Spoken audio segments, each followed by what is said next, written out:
All right. So let's bring this one forward.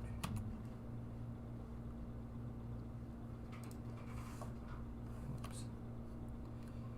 Not that one. That one. Where is it? That one. That one, because this is one we went through early on, right? This guy even work? Probably not.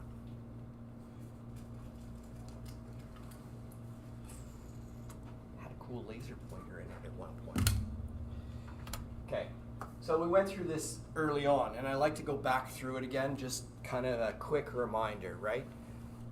Programming is problem solving. There are multiple aspects of this. If you think of programming as the all-encompassing how do we solve problems, there's a bigger thing that programming is part of, and that's typically architecture. It's where we talk about how do we architect big systems? How do we get it so that we can do large, complex type applications without stepping on everybody's toes and building them right? So we're going to do a little bit of stuff to dive down that hole. Within programming, I kind of think of, particularly juniors, we kind of lock them into a couple different categories. There's kind of hacking and coding. And coding is where someone says, here's what I want you to do, here's some pieces that already exist, here's a problem to solve and an API to use, a bunch of functions or methods that someone's predefined, fill in the blanks, make it work, right? Hacking is a little bit more you by yourself trying to figure out a problem that's never been solved before. And often one leads to the other.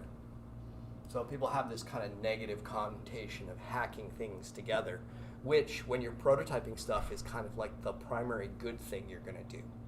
But you got to quickly shift gears from hacking together a solution and figuring out how does something work into how do I turn it into a coding exercise to make it something that's robust and scalable and maintainable, that fits into the architecture I've been given. The languages and tools we use are just that. They're just languages and tools.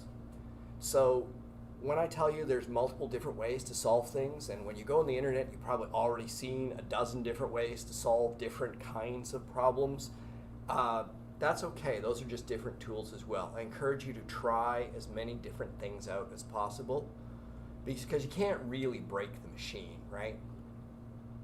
And the worst case is you have to back out of what you did.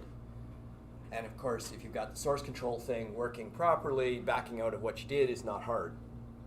It's kind of like, oh, I created a branch to try some stuff, and that stuff sucked. So I'm just going to throw that whole branch away and go back to where I started from and carry on. And surprisingly, lots of developers do this all the time. We're also going to just put together a sequence of instructions, but this is very functional thinking. And this takes us a certain way. I mean, when we're building a method or we're building the inners of some component we're building, functional thinking kind of works. Do this, do this, do this, do this. What we discovered over time, though, was that functional thinking has limitations. It has limitations in how it scales, right? And it takes an excruciating amount of discipline to write functional code of pure functions that don't step on each other's toes and don't modify anything as they go. So it's not bad, it's just not scalable, right? When you get to 25 programmers working on the same project at the same time, you need to have more than just programmer discipline. Keep those programmers from wrecking each other's stuff all the time. And that really comes from, I'm paying for this, why am I paying for people to do the same work twice? That just seems dumb. Right? So we organize our stuff a little bit better, and part of the way we organize it is we start to adapt a lot of object-oriented technologies, because it allows us to encapsulate components in a way that we can, A, subdivide the functionality out nicely, B, we can model or simulate something in the real world very easily. You know, if the world has crates, we can build a crate object and simulate everything that the crate does. And finally, it lets us parcel that stuff out to different people. If I'm architecting a big system, I might turn around and model a bunch of entities and then hand one off to a junior coder, and each coder gets their own thing. And their own thing, they don't have to worry about stepping on each other's toes. I'm building crates. David's building pigs. If they have stuff in common, maybe we'll talk, maybe we'll share, maybe we won't. But at the beginning stages anyways, we can each kind of just plow ahead and go fast. And that's kind of what we're looking for there. So I like to pull that part back in. Right? Something you will notice when you finally start getting some of the grades back, working is usually, in most of my assignments anyways, only 20 to 30% of the mark, maybe. Right? Making it work is great, don't get me wrong. Ultimately, that's kind of the idea. But what Western companies really value is stuff that's put together well, stuff that lets them do more things in the future. It's not good enough to have Dead Rising. I have to have Dead Rising 2 and Dead Rising 3 and Dead Rising 4 and Dead Rising 2020 and Dead Rising 72, right? And how do I do that? Well, I don't want to rewrite the whole game from scratch every time. So if I've got a well-architected, well-structured application, I can extend it over time. And how do you think EA got rich? Right? FIFA 2021, FIFA 2020, FIFA, like, it's just maintenance add-ons to them. And the process behind doing this is not something that just comes overnight, so just be patient with it. Okay? Most of the time, we're going to talk about data and how we manipulate it. And this stuff makes less sense when I first throw this slide up there in the first term. It makes more sense now. When you were thinking about Minesweeper and you think about what I've got on the screen versus the data, what mine is in what location. Those are two very separate things. Right? As we do the Angry Pigs game, we have a bunch more data. I'm going to throw even more data at you. I'm going to simplify it a bit. I'm going to give you the data format. The names of the fields are fixed. What I'm giving you is what everybody should be able to load. And part of the grading of that is I'm going to try and load my own level in your editor. While using the same format, it's going to just work. Might not look great, because my data might be some assumptions, but in theory, it should not crash, right? So one of the ways we start when we're building applications is understand the data first, right? Which goes back to that whole, you know, we talked about UML and timing diagrams, and why do we do that stuff? We do that stuff mostly just to understand the data. It's also a great way for two programmers that have never worked with each other to be able to communicate and talk apples to apples instead of getting confused with each other. And you will find, I think, that when you start working with game designers, a lot of them have really great ideas, but have a hard time articulating them. They have a hard time telling you how this thing should work in a way that your brain goes, I know how I code that right now. Most of the time, they're going to give you an idea, right? And that idea is like, and then they're going to jump bigger than the other jump. And you're like, define bigger.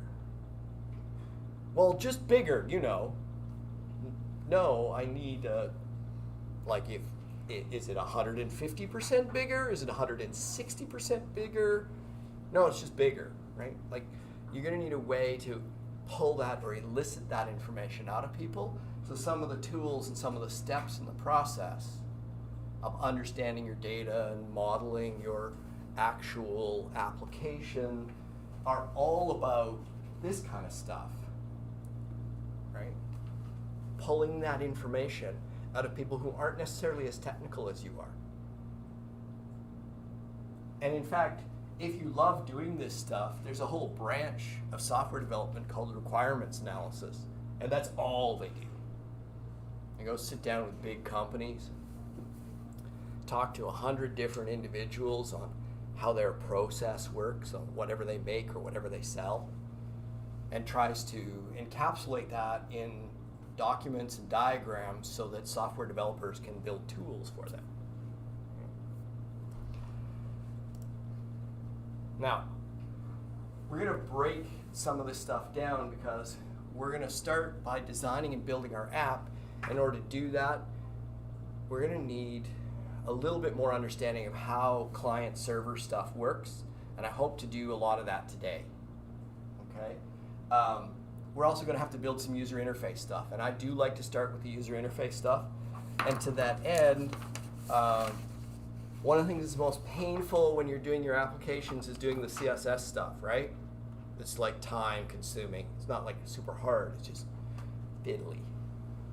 So in Moodle, what we will expose, David put together this nice diagram for you that's like a template. I'm going to let you go grab them. Okay.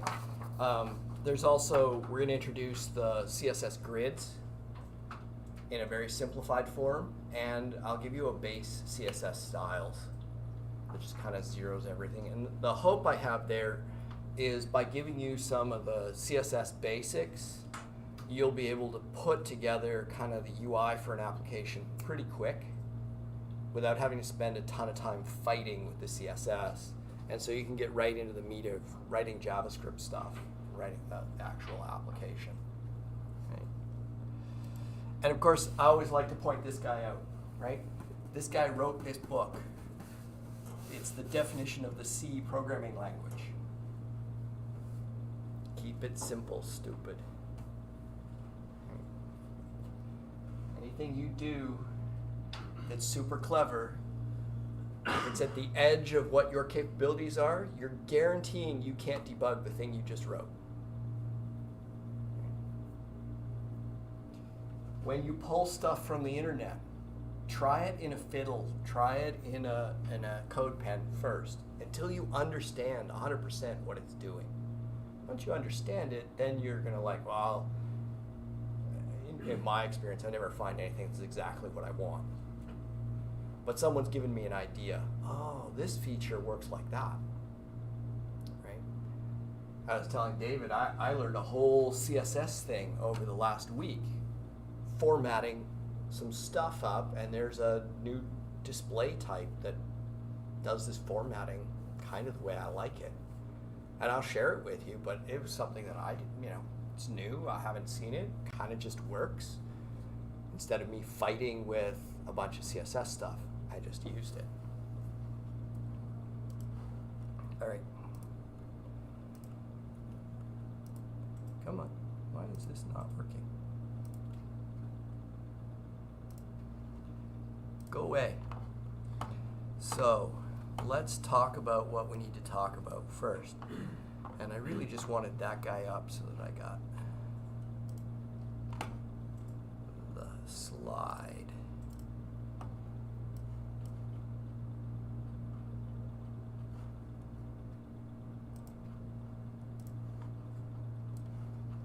This guy up first.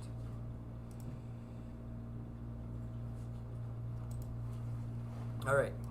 So the first place we got to go is we have to dive backwards in history a little bit with some stuff that we're not actually going to do, but we have to understand how it works because there's some things we need to take advantage of. As we're building our application, we're going to have some sort of editor area, right?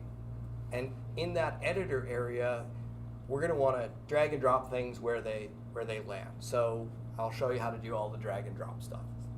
Really kind of fun things to play around with. And we're going to have to figure out for the level some parameters, like what's the name of this level, right? How many things are in it? How many entities can I collide with? Where are they? How do they, what are they shaped like? What are the materials or what are the textures on them? How do they look good? And for each of those things, we're going to need some additional parameters on them. We're going to put some physics in play. We're going to need to know, like, how big is it? How much mass does it have? Does it have friction on it? Do things slide, or do they get stuck on each other? Now, to be fair, I don't want to write a physics library. That'd take forever. Okay, so I'm going to give you the physics library. Yeah, you still have to understand the physics to know what to do in the library. But that's a start. Right? But just like most of our modern game engines as well, right? Knowing that Unity does physics doesn't help you if you don't understand how the physics works. Right? It's like, oh good, Unity does physics. What do I do? Click a tick box and all of a sudden everything just works? No, it doesn't work that way.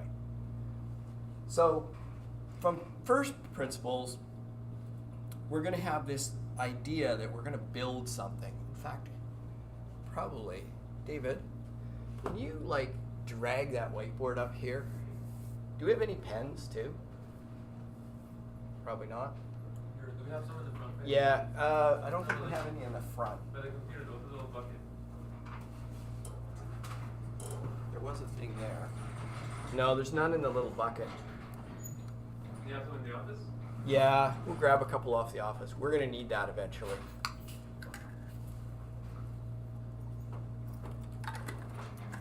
All right. So where I'm going with this is, if you can picture how you would build some sort of level editor, eventually, I'll get there. eventually, you end up having something that you have to enter some data in, right? And in fact, before we get the whole drag and drop thing working, if you could enter data easily, you could just create a field and say, you know, put it at 50 pixels to the left of the origin. Right. Where do you keep them? I'll go grab them. Hmm? Where do you keep them? I'll go grab They're them. right on by the whiteboard that we have the little grid. Just grab a couple. Yeah. Right.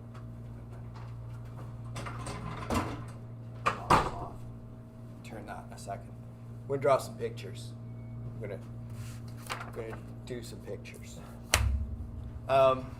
So where I usually start here is with the forms side of things, because this is something the web does well.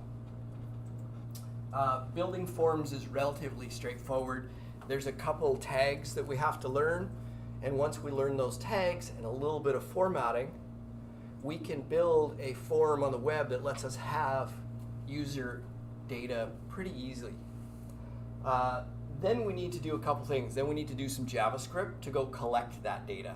Now, part of the reason I bring this up this way is that forms were invented for the web before JavaScript. So they have a very specific default behavior. And if you don't circumvent that default behavior, bad things happen these days. So specifically, what forms do once you collect a bunch of data and you hit the return key, right, is it grabs all of that data and it makes a request back to the server for a new page. And the page it asks for is listed in one of the form's attributes. And all of the form's values are those attribute value pairs. Remember we looked at the Google thing? Okay.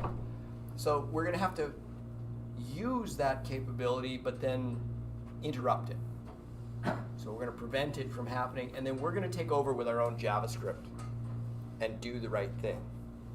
So instead of asking for a new page, we're going to collect up that data with JavaScript, and we're going to send it to our server. And we're going to give the server a command, say, do you save it? Are you loading it? Are you, going to modify something? Like, what are you doing with it? So we're going to dive into that in terms of the forms, which are really just collecting that stuff. Now, because all the stuff early on with forms loaded another page, but we wanted to interact with it, server side, we would run an Apache server, which is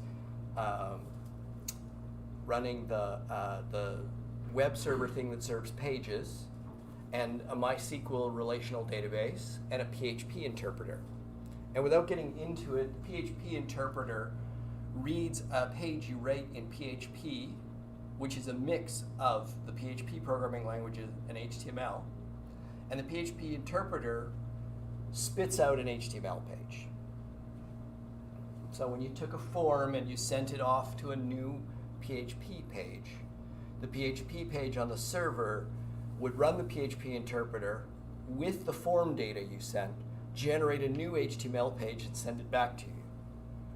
Well, that new HTML page that it sends back to you doesn't have the same JavaScript. In fact, the browser clears out all your JavaScript and loads the new page.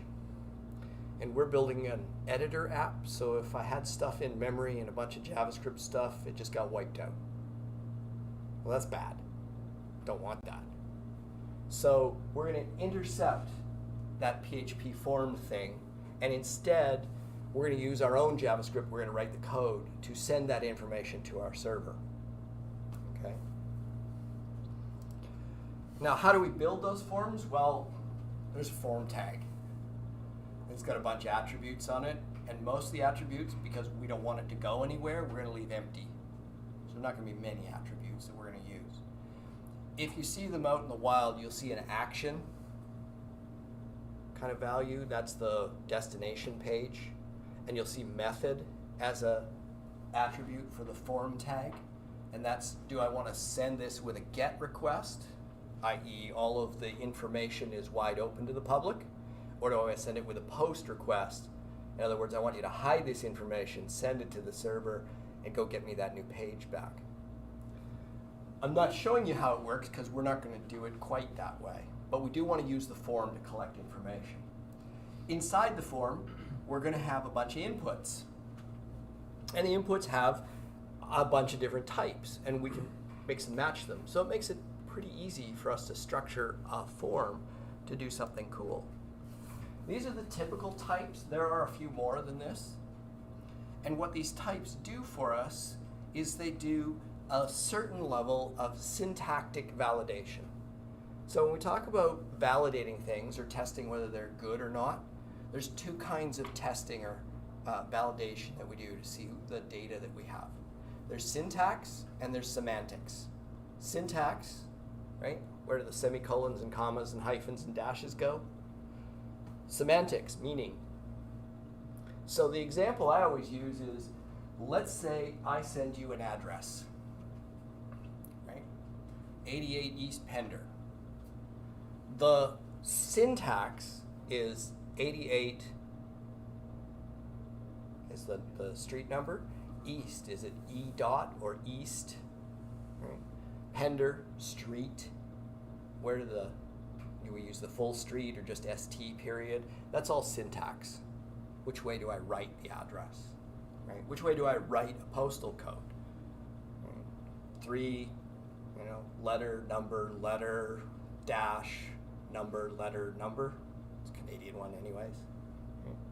That's syntax. Now, that doesn't tell me anything about whether 88 East Pender is a real address on a real street that we're in the real world. That's semantics. That's meaning. So what the form lets us do is the form, by using these input types, lets us test syntax in the client in the browser. And we can intercept and fix that stuff right away. It doesn't test semantics. In order to test semantics, we need to send our information to our server and have our server validate whether it's real. Right? So what would you do with the 88 East Pender? Well, you'd go, talk to some service that's a mapping service, and you try and plot the address in the mapping service and say, does this address exist or not? And if it exists, you'd be like, okay, semantics, check. Syntax, check. Okay, it's all good. Now we can work with the data. We can give him options to choose from. We can give him options to choose from. What? Options. For example, he Yes. was 88 East Pender. Yes. We just give him options. Yes, what you can do is go back and forth with that. So as you start typing, I could start sending what I'm typing to the server, right? And have the server make guesses at it directly. It's a little more expensive to do, because you'd be tying into not sending all of the form at once, which is typically what we do. So we grab the whole form and we send it all at once. It's normal. If you want to do the auto type ahead thing, then what you have to do is you have to grab each character and then send it. You know. So when you type 88 East Pender, the first 8, well, that's easy. I don't have to go to the server for that because that's not enough information, right? But as I get 88 East, well, I can't do anything with that either. As soon as I start into Pender Street, now I can start to look ahead. Right? So I can make guesses at that. And there's ways to be smart about that. You wouldn't just do like the one match. So as I started typing 88 East P, I would send that to the server and I would get a list from the server back of all the possibilities, right? So that they're cached on the client. And I can go as far as I want on the client as long as I start with that same prefix.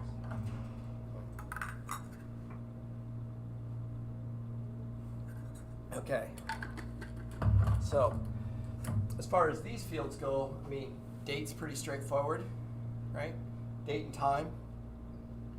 Month, time, year, they just restrictions. So the month really doesn't restrict you to, you know, January, February, April. It really restricts you to a number between 1 and 12.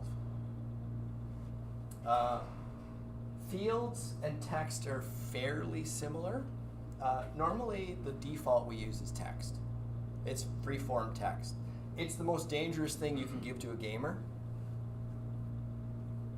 Like if you have user customizable anything, you never want to give a gamer free-form text or images.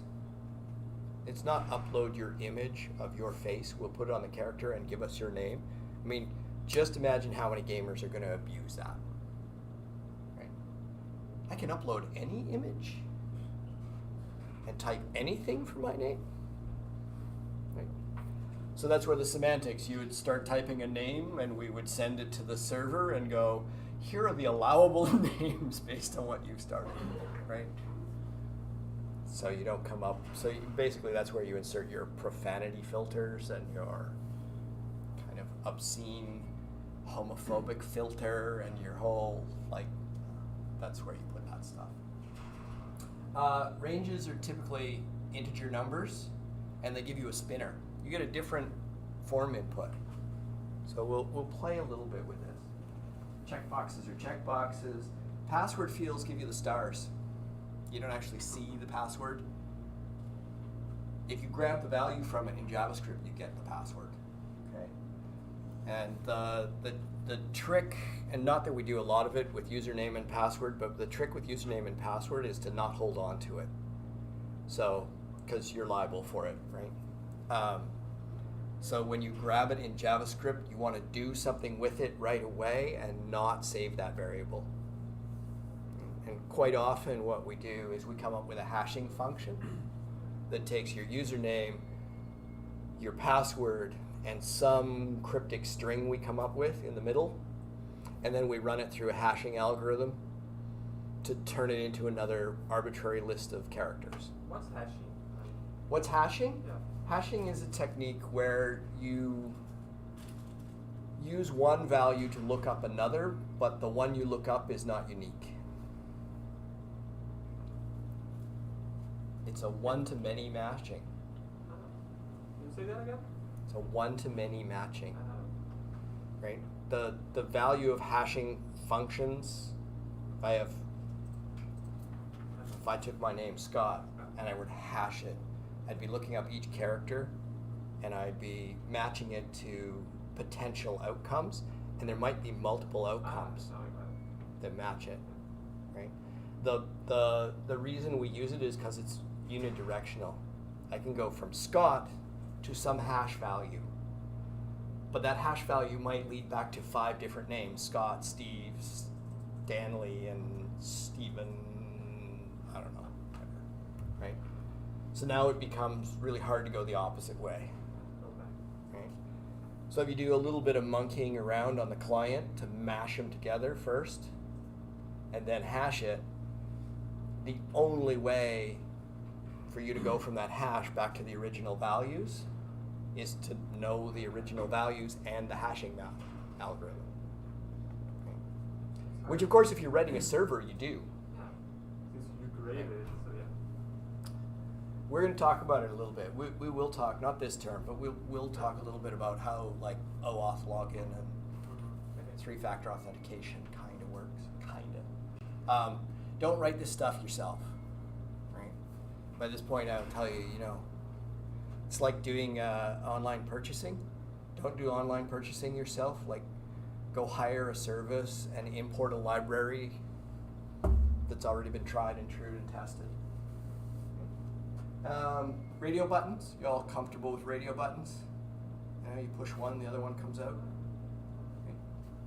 I know most of you. If the names are matched.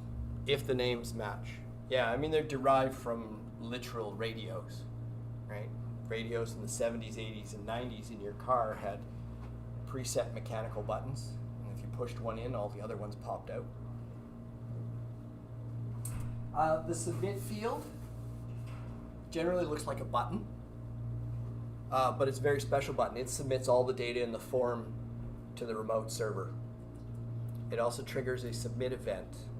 So it's not a click event, it's a submit event, which is important because we're going to tie into that with our JavaScript. Telephone numbers, URLs will force you to put the HTTPS in front of it. Right? There's email addresses that'll force you to put the @ sign in it. It's kind of easy to defeat syntax-wise, but they're there and they kind of work. We take all this stuff, we got a form, got a bunch of inputs. When you click the submit button, it fires the submit event. Your JavaScript is going to pick that up. And then, because we don't want to load a new page or run the PHP interpreter on the server, the first thing we're going to do is we're going to prevent the default action from happening on that form. Once we do that, we're then free to do whatever we want with the form. Most of the time, what we want to do is collect all the values out of the form. So every input, regardless of its type, should also have a name attribute and a value attribute. And we will use JavaScript to create name-value pairs. So now I have this sequence of names with values. And what I'm going to do with them is I'm going to fire them through the internet over to the server. Here you go. Here's my action I want the server to do. And here's the data that came with it. There you go, server. It's all up to you. Now, that's an asynchronous request, and that's where things start to get interesting. Once you fire that request to the server, you get control back. So if you don't do something intelligent, of course, it doesn't prevent the user from just spamming the submit button. So you want to make it disappear or gray out, or give the user control to go change something else. Sometimes it's fine to just let them spam it. It's okay, no big deal. Right? It also works for our editor, because what we're going to be able to do at that point is say, well, I entered some data, I saved it, right? If I call my submit button save, then that gets sent off to the server. Do I care what happens on the server? Not so much. Sooner or later, it's going to say, yeah, I'm done. And we may or may not want to alert the user to that. It gets a little bit more complicated when you start loading stuff. I think when my level editor loads, one of the first things I should do is load a list of all the levels that have been there before to see if there's any one of them that I need to start with. Am I going to edit a level or create a new one? If I'm going to edit a level, I probably need to select it, which means I need an input that's a selection input, and I need to pre-populate it, which means I need to send a request to the server to say, give me the list of all the levels you know about. Server does some stuff. Don't care about what. Okay? Server comes back with an answer a little time later. I fill in my select list. Until I fill in my select list, I can't let the user do anything. So now I've got this kind of weird. Sometimes I get an answer back quick, sometimes I don't, but I don't know. I just have to react. Let's take a look at what it really looks like. And where am I Oh yeah. And then we'll take a break in a sec. So here's what a simple form looks like. It's just a real form tag. I gave it an ID so I can identify it in JavaScript. And you'll find more and more I will do this is I only use IDs on things that I actually need to have JavaScript reach in and connect with. I've got a label here. There's actually a label tag if you want to do it. And the label tag has some advantages if you want to use it, because you can say the label tag is for a specific input, right? And there's some formatting you can do with CSS based on that to line up your forms right. So when we come back from a break, I'll kind of demo some of this stuff. And then here's my input. It's a text. It has a name, which is, in my opinion, I've done it poorly here with the underscore because it really should be a hyphen, just convention. And I've got a value. And then I've got a placeholder. That's the grayed out text that it starts with, okay? And usually just giving me some instructions, and that's the end of my form. Now I don't have a submit button on this one, so there's no button to click. So as soon as somebody hits the enter key, while the cursor is in one of the form fields, the submit event gets fired. And it's up to us to trap that event in our JavaScript code and do the right thing of it. Now, yeah, that's probably a good enough time for us to stop. Let's take about a 15-minute break. Get out of your chairs, even get out of the room if you want. When we come back, I'll kind of demo a little bit of the editor stuff, and then we're going to start building a little form that you guys can try yourselves. Now, quickly, what I want to do is get to what do we do on the client side, and then we'll start building a server. Okay? Did you say that syntax checking is on the server side? Client side. Client side, yeah. It happens right when you click something. Yeah, so the type will do the first kind of rudimentary syntax checking. It'll force, it forces phone numbers to be 3-3-4. Checking to see whether that's a valid phone number, you gotta do on the server because you don't have enough information on the client to do it. Sometimes some of the syntax stuff you might have to do in JavaScript on the client as well, because obviously it just depends on the data you're collecting. Like one of the ones we're going to use is going to be a value between 0 and 1. Well, so the field, I can make it either a number, right, or a range, but I want a floating point number between 0 and 1. And if I make it a range, it's either 0 or 1. And if I make it a number, I can collect a floating point value, but I can't cap it at 1. So I might have to do some JavaScript code so that when it's 1 or someone tries to go beyond 1, I cap it, right? Sometimes. That's less important when you're getting it working.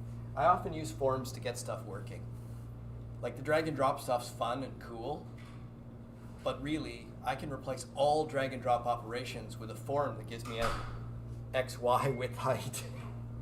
If I just type the numbers in, it's crude, it's not much fun, but it works. And now I can test out what I'm doing and move on, and then I can come back later and rip the form out and replace it with a cool drag and drop and some nice handles for dragging stuff.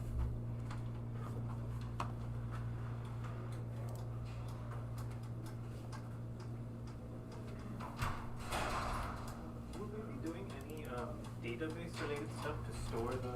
Yes. Yeah. In But not this term. Okay. And what? We'll add about- that next term. Alright. And like unit testing and stuff, is that something that we get covered? We're not going to do a lot of it. Okay. We'll talk about where it goes. Alright. Game developers don't really Yeah. do a lot of it. It's not that they shouldn't or couldn't, but it just typically isn't. Yeah. My last company didn't do it either. Yeah. Until we had like a requirement come in and then we spent 2 weeks just doing that. Yeah, it's it's funny. There's kind of this academically what people Right. teach you to do, what you should do. Like you've probably had someone bark at you the single entry, single exit thing all the time. Yeah, and industrial code, nobody does it because it's super inefficient. right? And it builds these big nested if things. Yeah.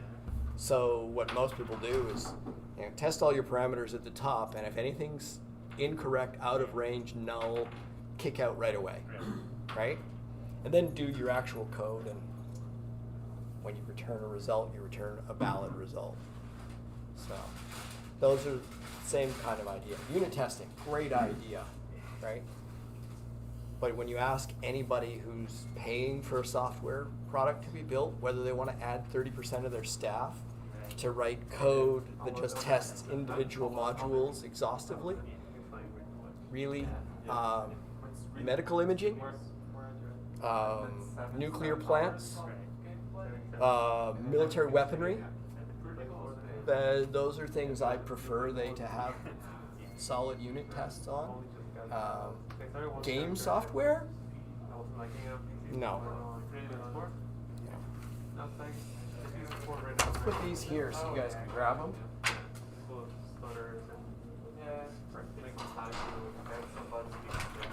Weird enough, the PS4 version works great. Not even the PS5, PS4. No, but I know a friend of mine is playing it. Talk to me, it works fantastic. Yeah, it's 30 frames. I'm sure it's a little bit lower on graphics a little bit. Oh, it's fine.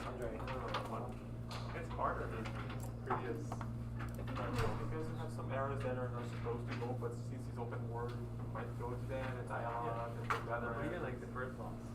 Oh yeah, the first one. Over. It's called Godric and also Mergen. Mergen. They're both harder than every other first boss in Dark Souls. I'm having fun. The open world is really well done, I think. There's a lot of stuff to do. Some people are afraid it would be against them. It has a lot of stuff and things to explore. Feels pretty Breath of the Wild. Yeah. I wasn't expecting it as much. I was expecting more like Skyrim kind of thing.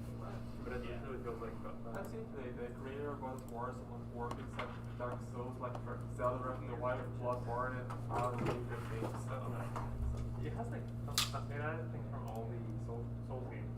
like Stealth from Sekiro and some. Yeah, jumping from Sekiro, and let's see. Something from Bloodborne, I forgot right now. But I think that is from Bloodborne. Power Stance from DS2. Oh, Power Stance, yeah, I love Power Stance. Maybe for Dark Souls 3. It's fun. Just to throw two swords together and special packs, 2 hammers. So where are you now? It's the northwest area right now. Near the capital? After Godric. Oh, sorry, the lake. Yeah.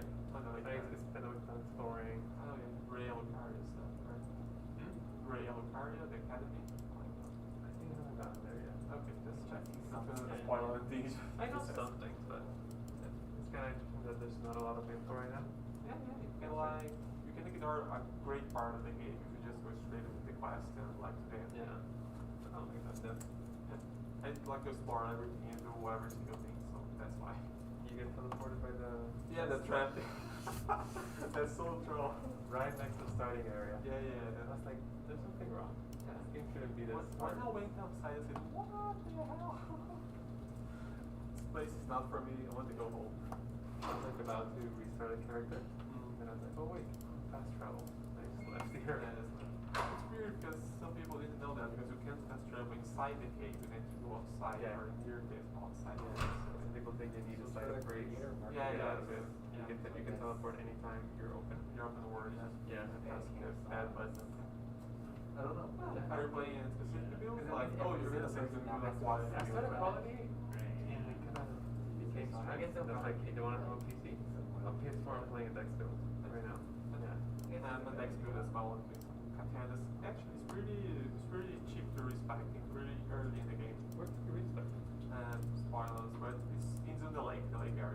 Okay. You're gonna find it if you continue the game. So they respect the quality to just full strength. Yeah, just change your stats.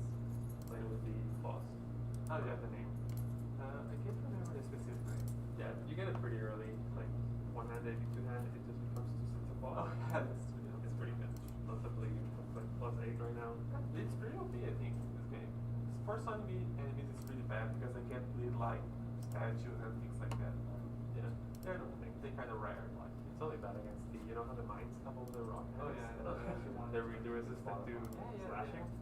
Yeah, They have so like just no- think if your weapon goes. If you're two-handing, it's not as bad. Yeah, But but what I have to end up doing is like jumping for the attacks. Oh yeah. Because then it does, like, this doesn't do slashing damage, it does. One thing blood. that I've seen today, if you hit them with a torch, they will explode some of the enemies. Oh, the guy with the backpack? Yeah, guys with the backpack. Wait, is that a? That's a. What would you No, call no, then I just keep mining for rocks. It is Yeah, I'm pretty sure if you don't push their rocks, they're just keep them. That hard you can. Yeah, they're not that hard. They're just annoying because Just if for they the music? do an attack, you can't cancel them due to they have so many strikes. You know. Why is that? You can parry. No, not first, sorry. If they're doing an attack, you can stagger them. That's the word. I think you need to do blunt, like you have heavy Oh, grasp if or I have something like if I that. have one. Something with a lot of poison. Yeah, but then use some short ones. So like, I was doing double daggers for a time. It was terrible. I couldn't do that. The worst, the worst thing about any kind of small fast weapon is force combat. Force combat is great with a great sword. Oh, Just like yeah. drag the thing around. A lot of range. Even with the little back with the blades, they're not that sharp, but it's hard. Hit things if they're not like right at stage. Yeah, yeah. They know. And some fights, yeah, I needed it. Like I was pretty halfway some fights. So yeah. Did you try and kill 3 Sentinel right at the beginning? Oh, I tried. I failed like 5 times and oh, I give up. I'm gonna do that later. Only 5 times. I was stuck there for like a while. Like, no, I have to kill this guy. I know this guy is gonna be like too hard for me.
So here's kind of what we're going to go after. This is a simple level editor.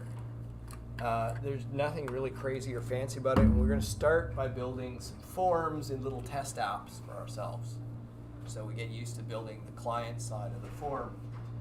When we build the forms, we've got a bunch of input fields. I made them all text to start with, and I've got a submit button, right? Which long term I'm going to hook up to talk to my server. Okay. When you start building these things, and we're going to do it a little bit now, the first time you build forms and stuff, don't try and make your whole level editor out of the form that you create today. Like, start a whole new app and go to build a level editor.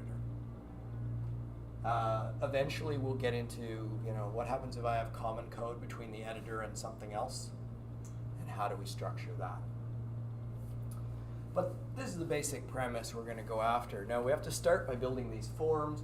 The other part that I have here is I've got a bunch of obstacles or game objects that are going to bounce around in the world when they get hit by these pigs. So I need to know some information about each one. First of all, I need to give them a name of some kind so that I can uniquely identify them. I've got a height and a width. Now there's multiple ways I can do that. I can do that with a form. That's the easiest way. If I want to get really sophisticated, I can build a panel that I pop up. And in there, I can put my form for my fields, and I could put the actual div that is the art that I'm using. And the way we build these things is you build a bunch of little tiny divs that you position. Position absolute. And when you click on that, it becomes a handle, and as you click on it and drag, you change the width and height of the underlying. And it's just manipulating CSS with jQuery. So, really cool, not required. Okay, just be clear so that we're not spending all of our time doing really cool stuff when this doesn't work. So we're going to start with just a simple form here. Build something. Every game object, think of this as a library. I've got 1, 2, 3, 4 different types of objects there. And those 4 objects, well, where did they come from? Okay. Well, in this case, I sent a request to the server and said, give me the list of objects and give me the info on all the objects. I think if I click on the metal crate, the data changes.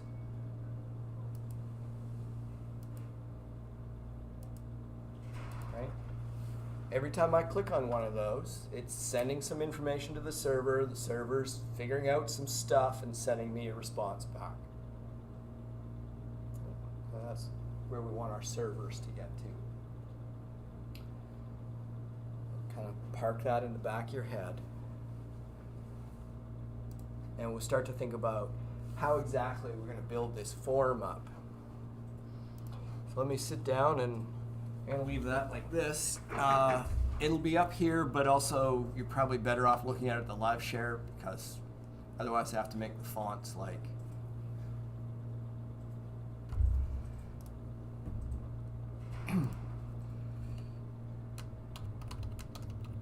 Let's just build a form demo.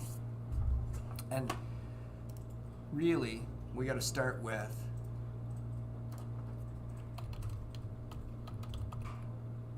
an index.html file, right? And in that index.html, now, do you want to start from scratch? Nope. Like, let's not be completely stupid.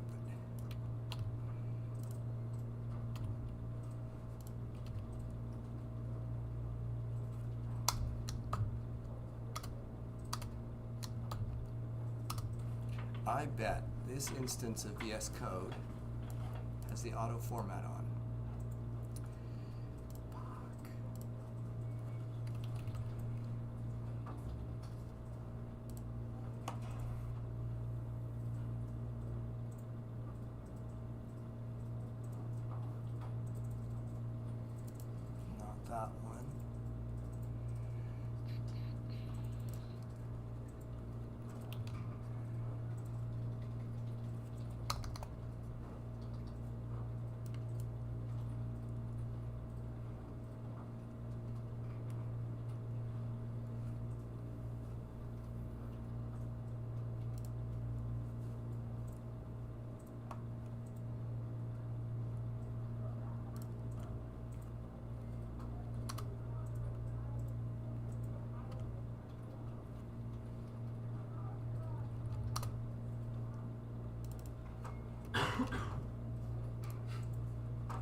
It's just the plugin I use.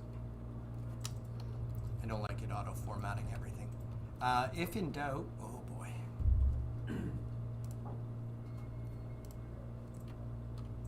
That's going to be really annoying.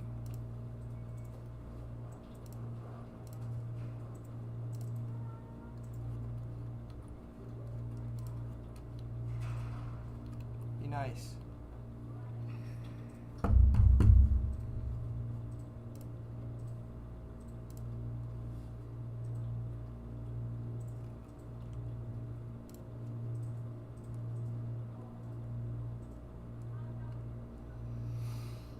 Which thing is trying to format it for me? Ugh, remember to start VS.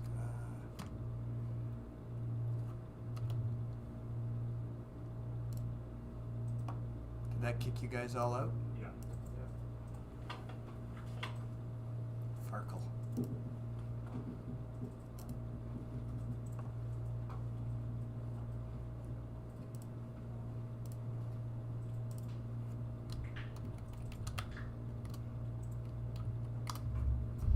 There's a new link.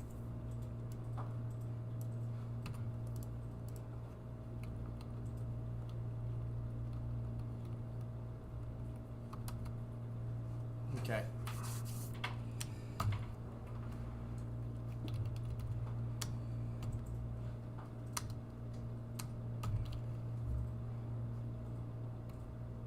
I don't want to call it Minesweeper.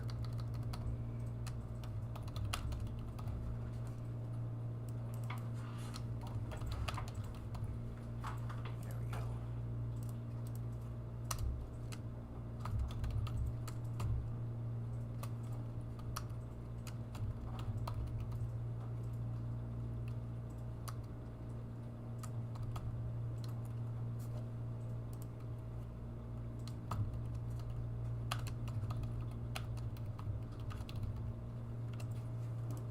Cool.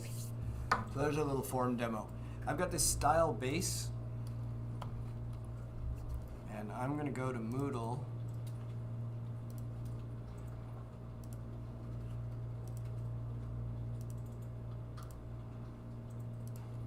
And you should find, for the first lesson,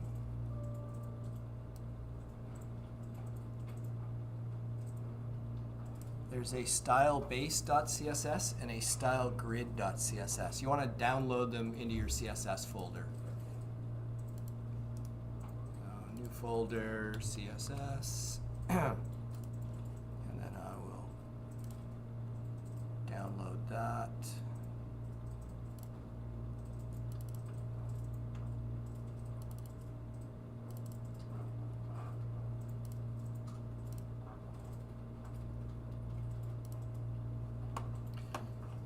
And then I will create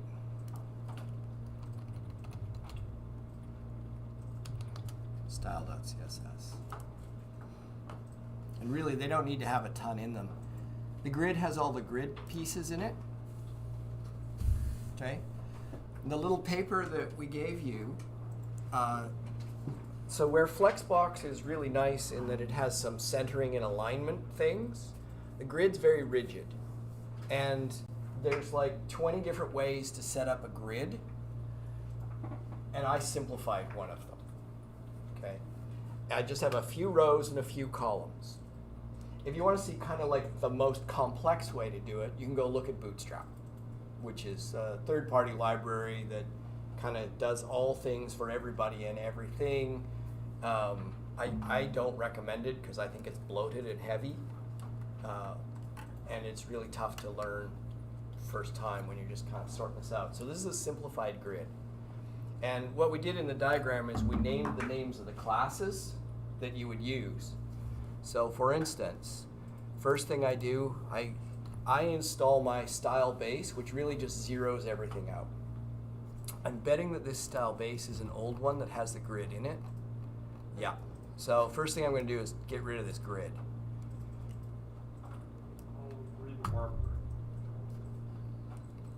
Okay? That's just because they're going to conflict. The second thing I'm going to do, and I will update that later, and the second thing I'm going to do is I'm going to load the grid. So style grid. It's very specific in this order. It's going to load the base styles, and then the grid styles are going to get loaded, and if there's any grid styles in the base, they'll get overwritten. And then I'm going to load my styles so that my style.css has the opportunity to overwrite any of the grid things I don't like, or any of the base things I don't like, which also keeps my style.css smaller. Right? So try and resist the urge to edit either of these two if you absolutely don't have to. Just override them in your own styles. Now, how do you use that grid? Well,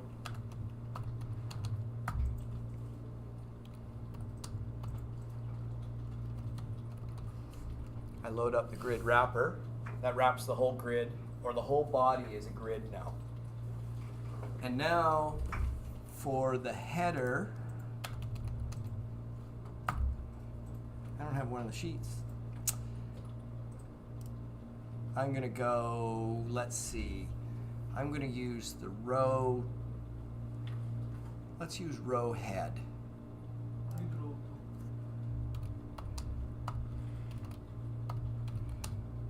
And grid column main. That picks a very specific spot on the screen, and it will put my form demo thing inside there. It'll probably be left justified. Let's do H2.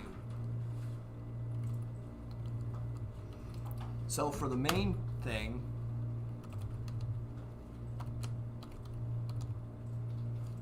grid column main, oops.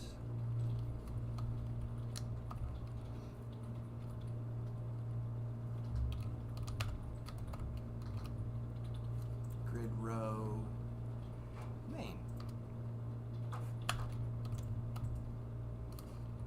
The IntelliSense knows that I've loaded those things, so it knows all my CSS styles. So you basically just pick a row and a column, and that box is where your stuff's going to go. Very typical with these kinds of layouts. For apps, we use a grid layout, and then inside the grid cells, we'll use a flex box. It makes life really kind of easy. But it also means if we need to use absolutely position things, which we will for our game, then they're still going to work, and you can still orient them. The trick with doing game kind of applications in the web is you kind of have to use absolute positioning because you're moving things pixel by pixel. So you're taking control, and you're going to move things pixel by pixel. Now, we'll talk about this more when we talk about the game and the editor, about using a canvas and what you can and can't do with that. For this application, I highly recommend continuing to use divs for these things and don't get carried away with trying to use a graphics canvas. Okay, we're going to talk about the canvas, we're going to talk about graphics, we're going to talk about what you can do. It's a lot more work. And like most things in programming, right? More control comes with, it takes more work to do. So we're going to take advantage of the things that kind of come for free with this. And you can do a lot of cool stuff for free. Now on the footer one here,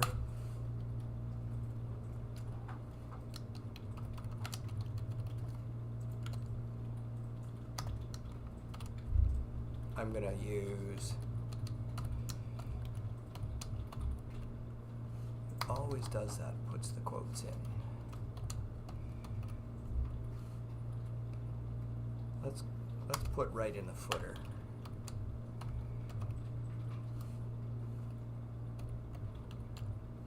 And I'm going to go with the main.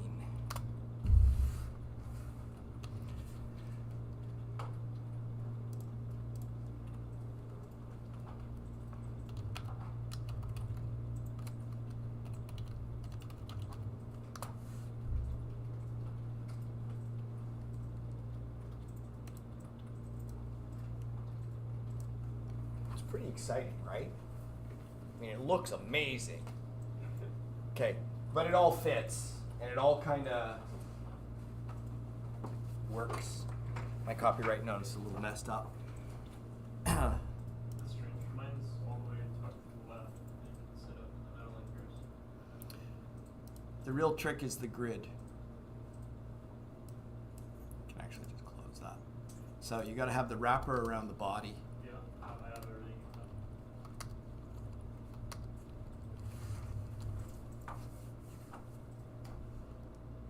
And you're including it. Yeah. David will give you a hand with it. Okay. Said we were going to build a form, so let's build a form.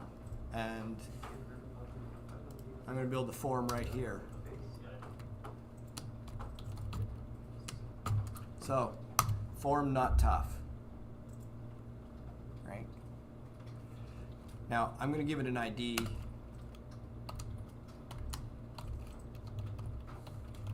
Just so I can attach some JavaScript to it.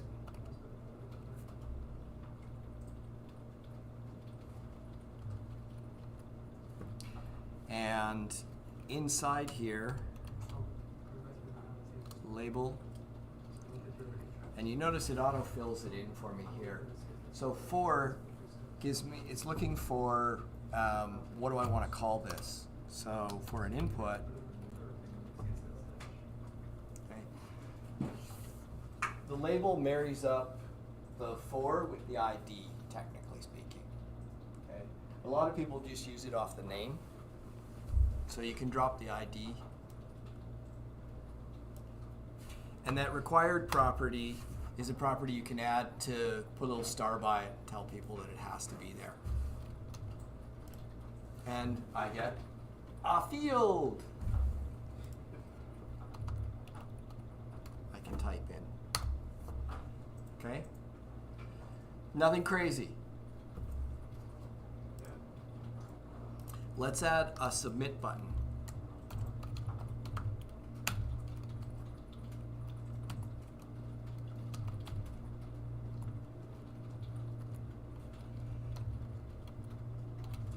The value is what the label is going to be.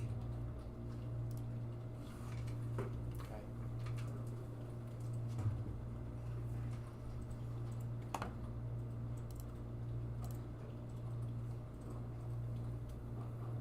Does it have to be capital S and save, or is that not? Nope, you make it whatever label you want.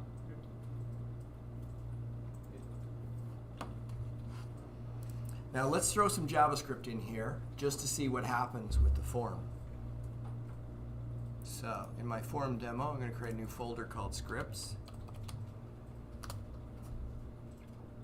I'm also going to create an index.js at the root.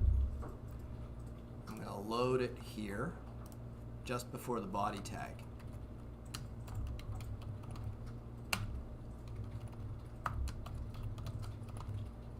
Module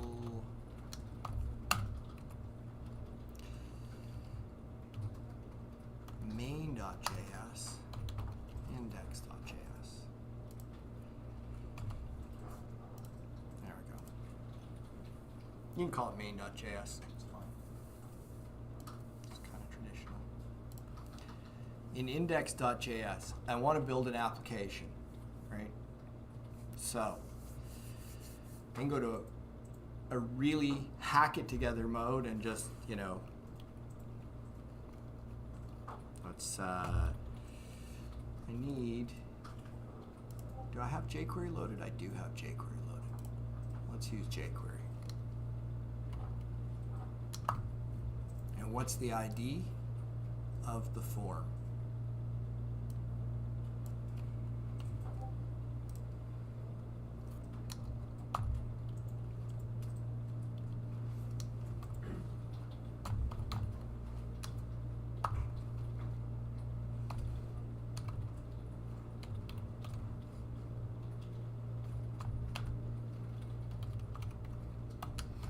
Every event handler will give you one parameter, which is the event.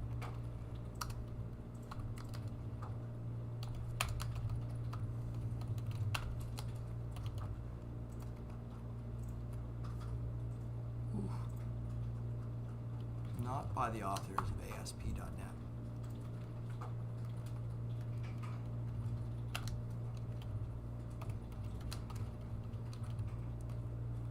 Did the autocomplete actually put yours truly in there? Okay. Hack it together mode. Right? This says I excel at CodePen. And I don't really work commercially. Of course, if I want to do a little bit more sophisticated, I would probably make it extendable. So I would probably do this.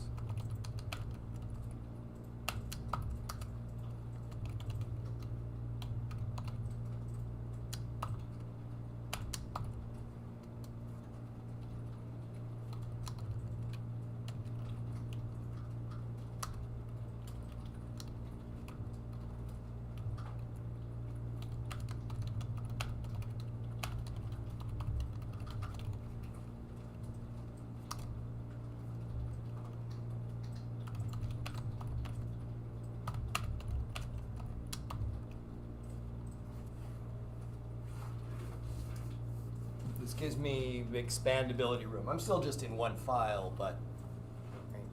And then I would really cheat and take advantage of JavaScript's hoisting capability. You know, I said all the functions and methods, kind of their definitions got pushed to the top, so you don't have to declare them all before you use them. This is very traditional C#, C++, right? Declare it first, then use it. Here's a very JavaScript thing. Make C# purists go nuts.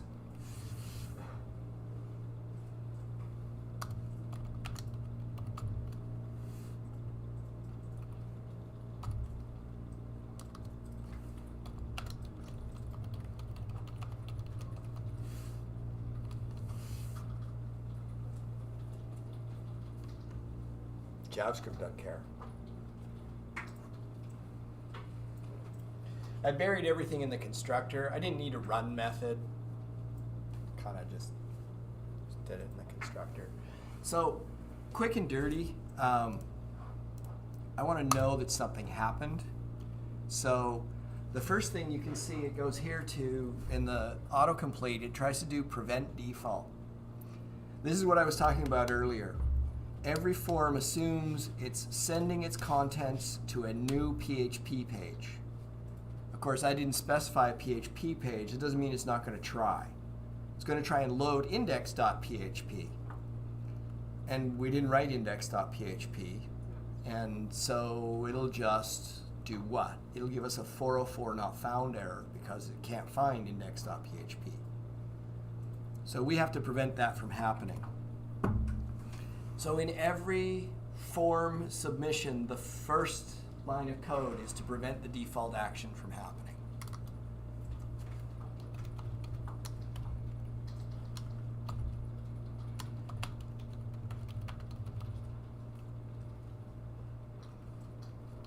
And then I'm going to pop an alert, which I don't want to leave in there long because it's a debugging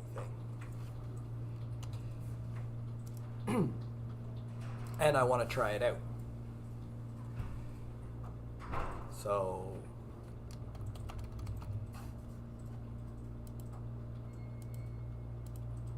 right?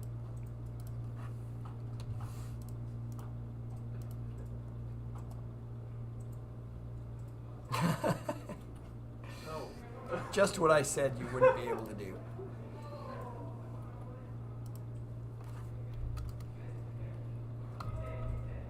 Define.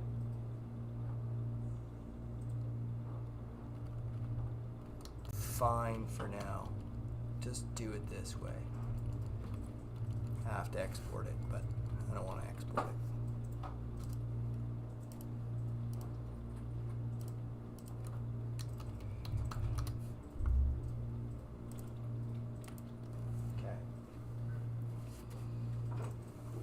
Okay. What else do we got to add to this? We got to be able to get those values out, right? So when we're talking forms, we're really talking how am I going to get the information out of here? And part of the reason I use jQuery is because when we use jQuery, we get some methods with the jQuery objects that let us pull information from forms more easily. Let's take a look at what we're really doing with the client side of our application.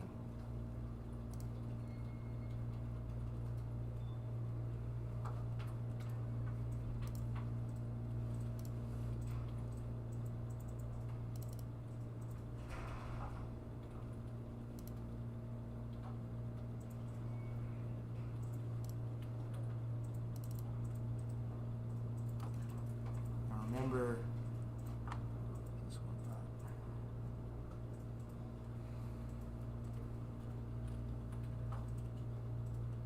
Let's put all these things together.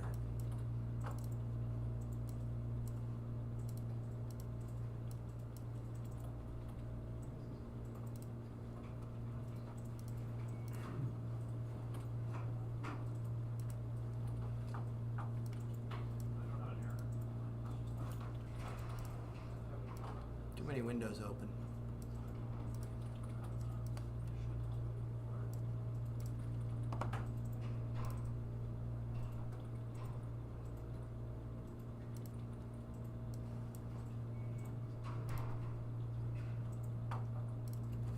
Okay.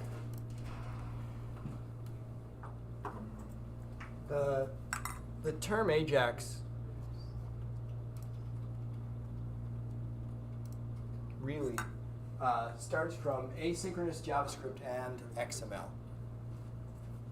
Literally is an acronym. Okay. The only thing is, XML kind of died. So we still call it AJAX, asynchronous JavaScript, but we use a different file format. We use a different format to send the data back and forth. And we're going to talk about that next time in gory detail. It's called JavaScript Object Notation. And it looks a lot like JavaScript objects. And it's often referred to as JSON. So what we're going to do is we're going to employ our JavaScript to handle the communication back and forth. And in the client side, what we're going to do is we're going to be able to trigger a request to a server. Now we can do this anywhere, but it's most commonly done from a form, where you grab the information from a form and you send a request to the server with the data from the form, and then sometime later you get a response, and then you do something. So we're not going to worry too much about what we do on the server, but we've got to pay attention to the client. What are we doing? The other part is there's nothing that should prevent me as a user from dragging a bunch of things around, submitting the level, choosing another level, dragging some more things around, submitting that level, right? And the application needs to handle the fact that I may not get the answers in the same order that I did the requests. So we're going to use event handlers to handle all of the responses that we get back from the server.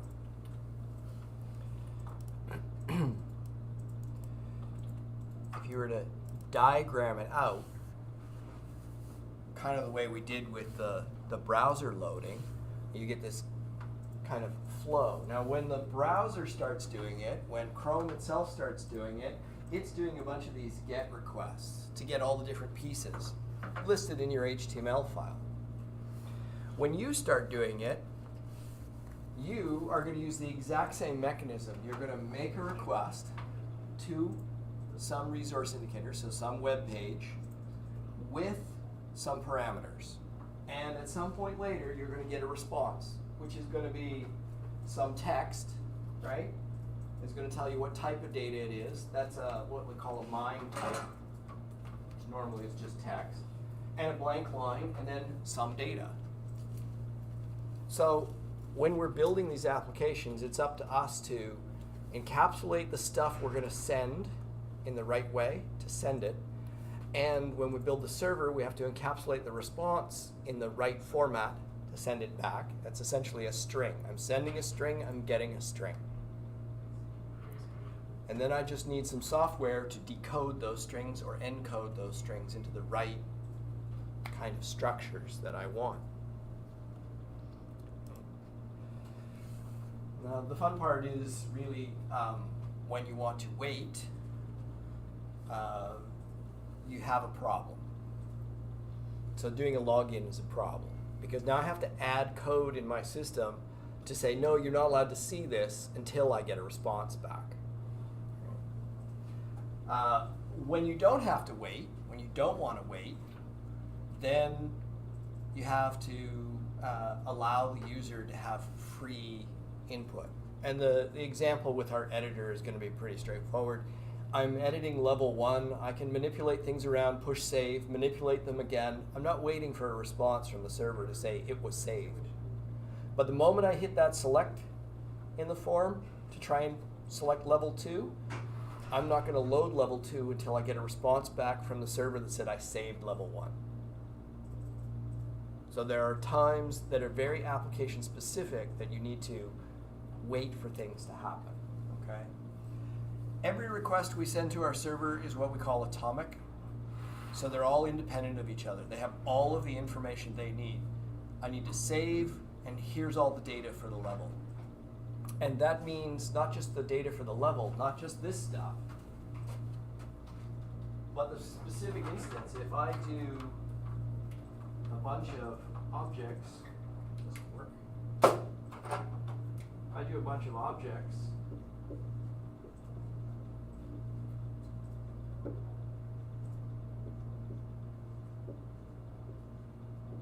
like this, right? And I turn around and say save. I don't just have to save this form.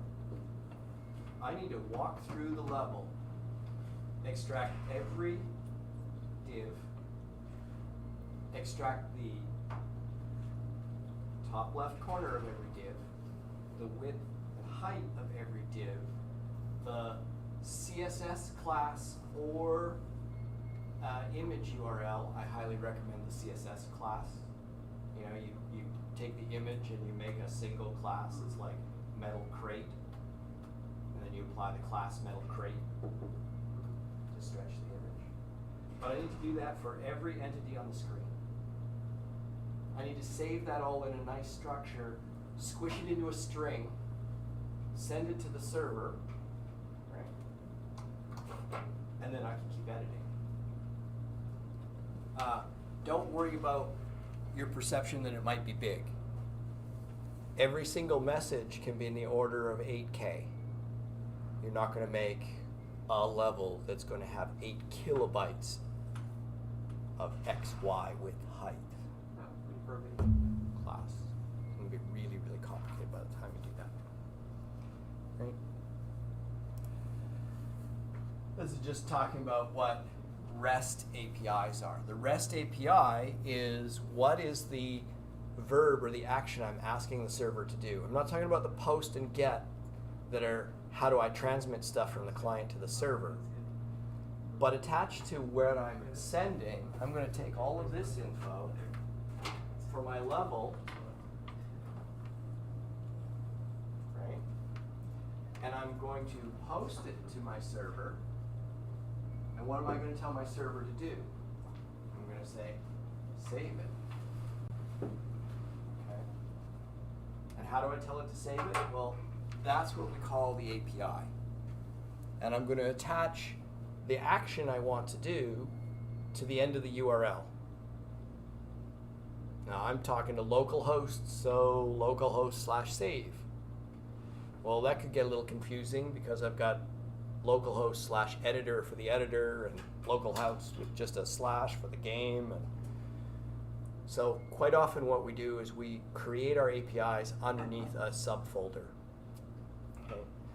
The typical one is API. So I'm probably going to post this message to /API/save.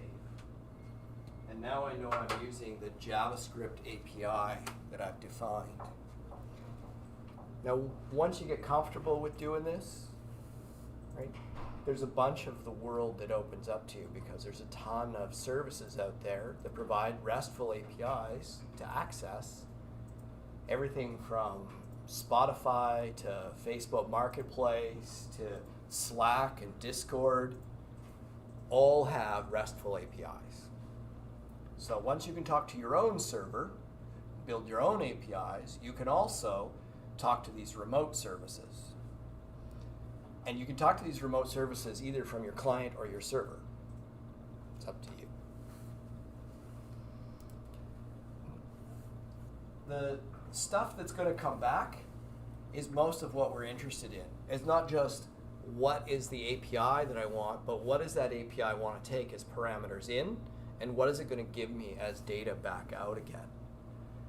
So all of our web services typically will convert the parameters we want to send to text, and on the server side we're going to convert them from text back into something we can manage. And the nice part about using JavaScript on both sides, which is why Node has grown up to be the thing that handles client-server stuff, is it allows programmers to use JavaScript on both the client and the server. Prior to that, at this point of the program, you would now have to spend the next 3 weeks learning PHP as a whole new language, just so you could write the server side. What's one more language, right? There's a ton of stuff that's still done in PHP out in the world. Probably about 60 to 70% of the internet still runs on PHP. Moodle is PHP. Any WordPress-based site, PHP. Any Drupal-based site, PHP. That means every time someone sends a request to it, anytime someone fills out a form, anytime someone presses a button, posting a request to the server's building a whole new page and sending it back again. What we're going to do when you push save, this client browser is not going anywhere. Our JavaScript's still running. Everything that's in memory is still in memory. If I push save 4 times, I just send 4 requests. But they're asynchronous. If I push save 4 times, I might save the 3rd one, then the 2nd one, then the 4th one, then the 1st one. There's no guarantee what sequence they arrive in. That's why everything needs to be in them. It's also why sometimes, even though these things are asynchronous, we may, in our application, decide that we need to impose an order. I can push the save button. Maybe, just simply, I gray the save button out until such time as I get a response back from the server that says it's been saved correctly. Right? And if I get an error back, well, I can light up the save button again. I can pop a dialogue, I can do more stuff to be more communicative. But if I need to have sequence in what I'm doing, I have to put it in my code. That's the biggest piece. Now, if we were to draw some of this kind of stuff out, here, after I've loaded my JavaScript, what I'm really doing is the JavaScript sits there and waits for that submit event to happen. And when it does, we post our command with our parameters to our server. And that server does some stuff. I'm just deferring the stuff. And hopefully you can start to see why I keep going after this maintenance thing. Right? At some point, we're going to build applications that are too big to keep in your head. You won't know how all parts of your own application work because it's so large. And so without a nice architecture and a nice way of structuring things, it's really hard to just trust that this guy's going to do the right thing. Except, you know, if I write this first and I debug it and I test it and I unit test it, right, then I'll know that it works properly and I can ignore what happens inside it from that point on. All right.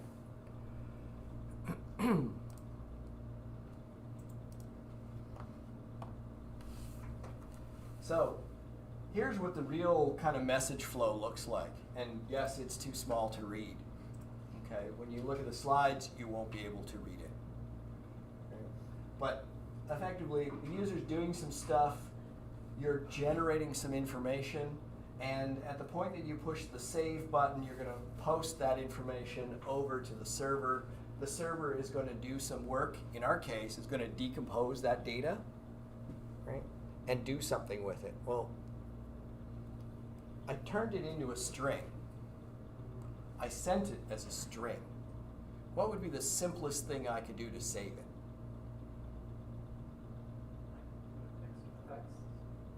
The upside of the server is the server has the access to the entire computer. Unlike your browser, which is in its own little sandbox and can't touch the file system, the server can. So on the server side, what we're going to do is we're going to open a file, and we might as well make it a text file. And we might as well, without even looking, take the message we got here and just write it into a text file.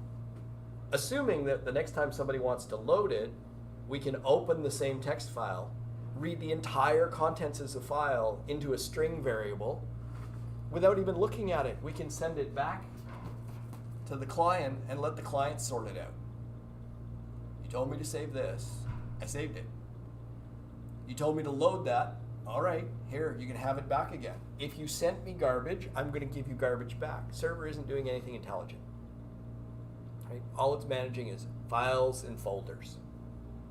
So it should make the server easier to write. Get there.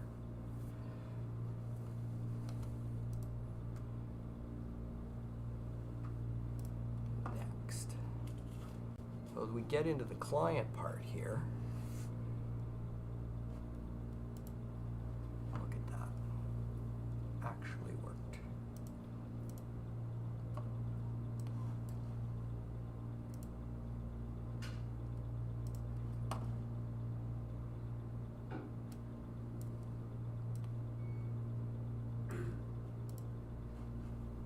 We get into the nuts and bolts of how we put this stuff together. Right. So we talked about GET requests. They're sent by the browser. That doesn't mean you can't do it when you send a request. It generally means that you shouldn't. So the easiest way to remember it, to keep it straight when you're first doing it, is if it's coming from JavaScript, your code, make it a post to the server. Okay? Let the browser do the gets for you. So fetching an image, it's the browser's problem. You just add a CSS class that's just a string. You take that string, you attach it to whatever div you want, and that will trigger the browser to look up that class. And when it looks up that class, it'll go grab a background image, and when it grabs the background image, it'll fire a GET request on your behalf in the background, right? So if it's coming from JavaScript, it's a post. Keeps your data safer. Now, the data we're going to send is this JavaScript object notation. And there's a couple utility tools to help you create them and break them out again. But essentially, they're going to be JavaScript objects. Which is part of why we do everything with our objects. We are going to have to do a couple special things when it comes to our level, because the level data that we want to save and the level data we want to send is not necessarily the whole level class we're going to build.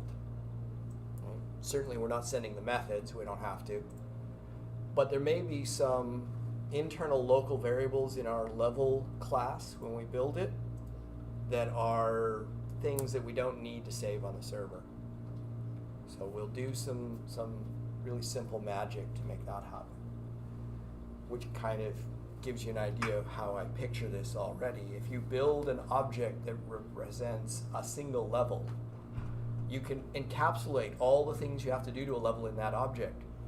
And when you go to build your game, you just reuse that level object because it knows how to load and save levels. The fact that your game is never going to call the save method on your level is kind of irrelevant, right? You can use the same code. Now, the way the parameters get sent is in a kind of weird string like this. And there's actually 3 different ways that parameters get sent to our servers these days. This is called a parameter string. This is the old PHP way. Okay? Here we've got our API. Edge is the fancy term for the command we're giving it. So edge is a generic term. This edge has a certain thing it's doing. And then I have a question mark, and then I have attribute equals value. and the ampersand separates these parameters out. So I'm showing you this in case you see it. This is the old PHP style of sending data. There's a couple other ways to do it as well. If you were going to send this one, again, this is another PHP style server.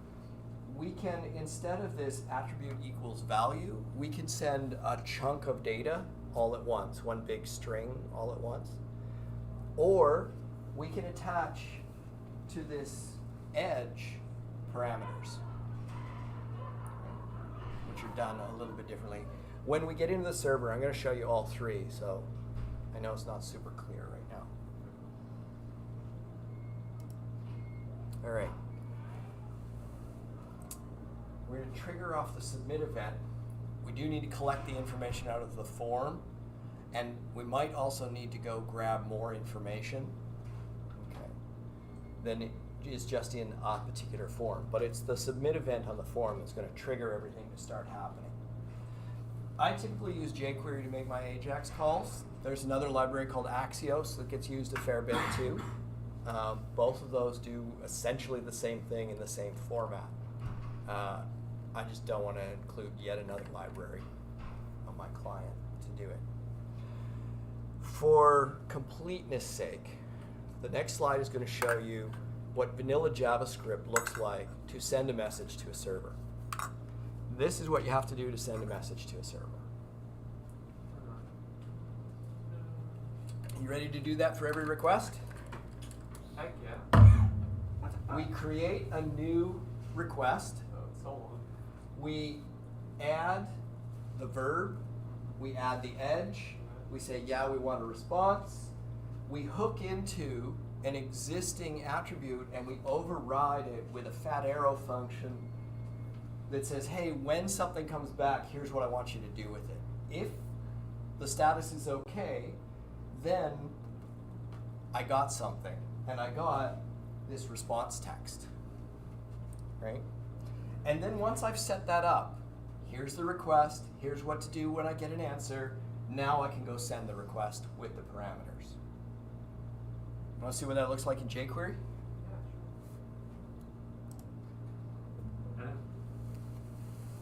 This is why I use jQuery. So it's separated. I post it Way to this edge with these parameters, and here's what to do when I get back, when I get an answer.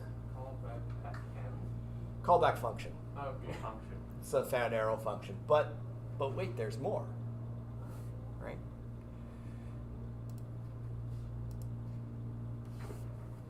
So here's this callback function.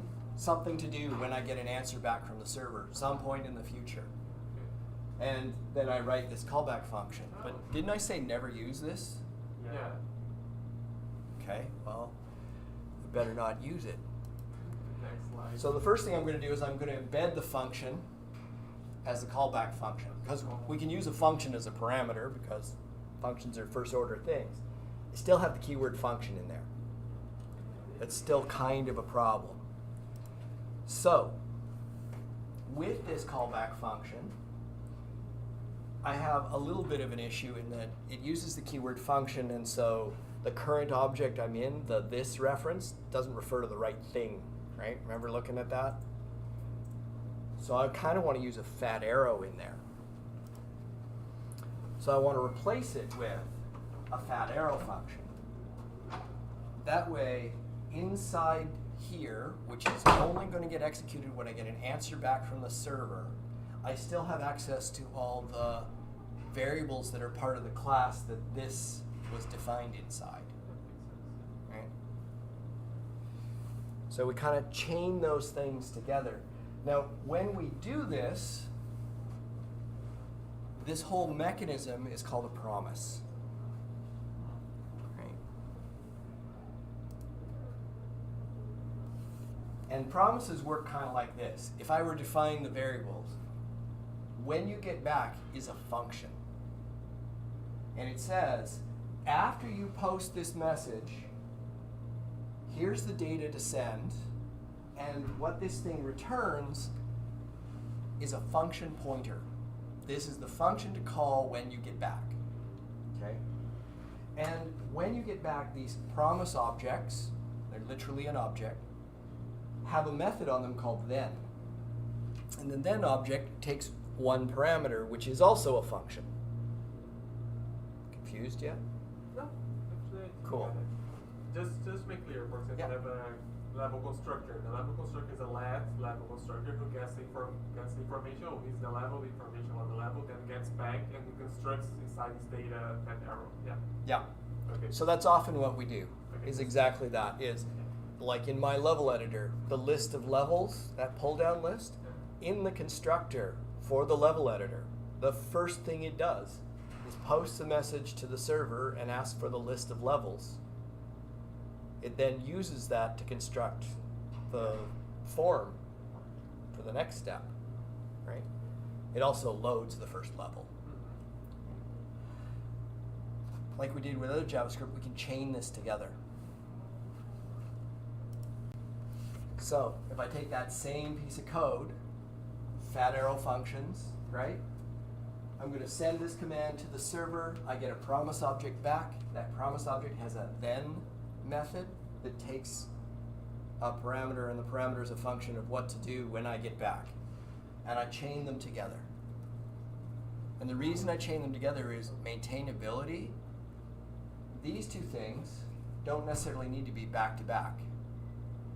These, because they're chained together, are always together, which means I know that the answer for this is always right here.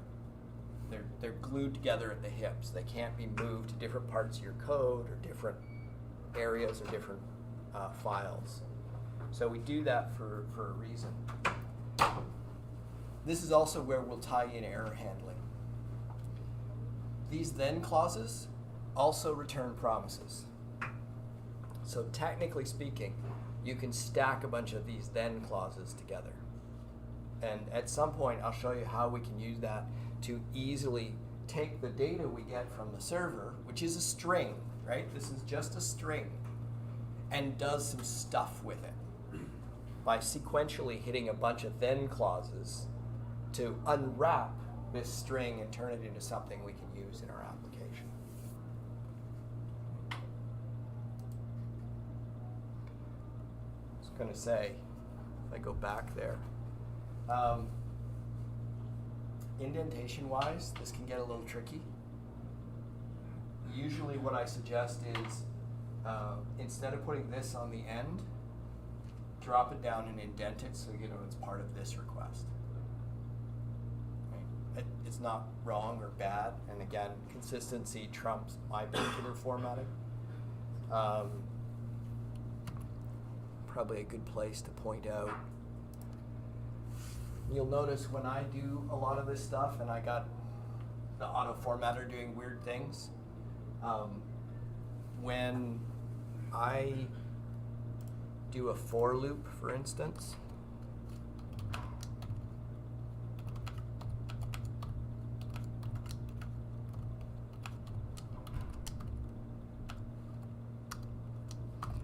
so I do the curly brackets on the end, but strangely enough, I usually leave a blank line before I do. So just as a way of explanation of why I ended up doing things this way, because I used to be a C++ programmer, so I put the curly bracket down here, but then I felt that was horribly wasteful because my eye was catching it when I was really interested in that, and then what happens next.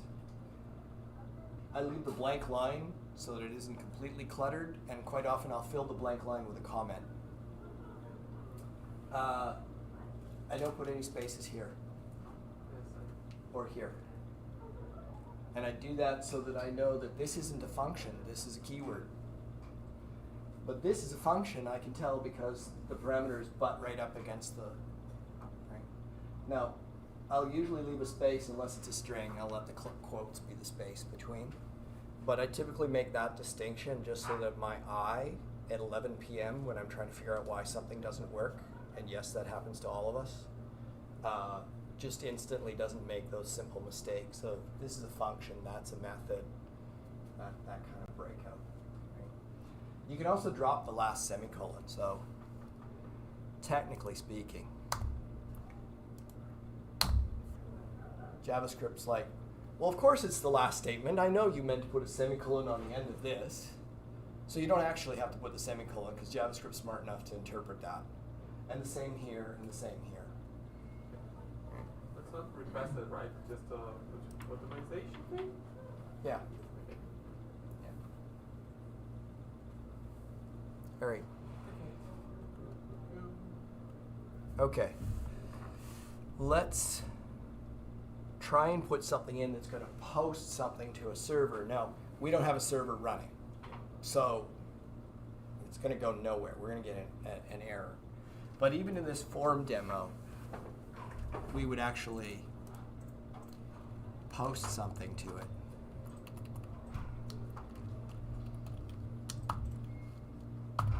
What am I going to send? I'm going to send the save, some text data, and then when I'm done,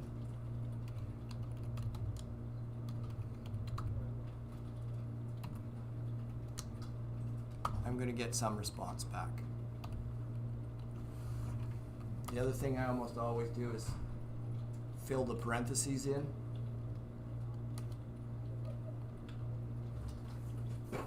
And then break them apart, just so I don't forget. I think JavaScript's probably one of the easiest languages to trip you up on spelling and forgetting to put a curly bracket or. It's really crap. You can do anything very free. You don't have a compiler that makes it idiot proof, Yeah. so you can't be an idiot. Does a lot of stuff for you, right? Like, I don't have to say app, app, or app, app, or, right? Or in other methods, you know, I don't have to tell you it's a function. I know it's a function. It does lots of stuff for you. But sometimes that interpretation also means that it makes guesses at things. And if you let it guess wrong, your fault. So this is how we're going to save our data from the client side.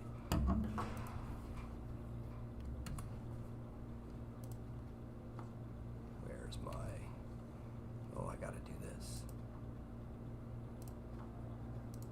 There's our form. What do you think it's going to do when I save that?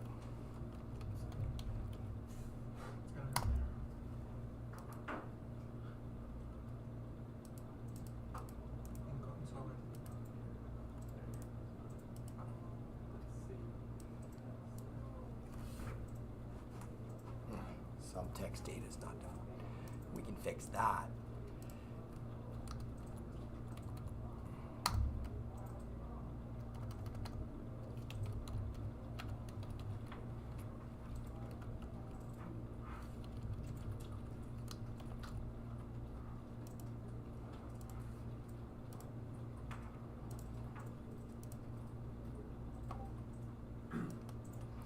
You notice the JavaScript didn't die.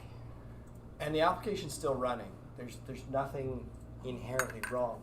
This message is coming back from the server that doesn't exist.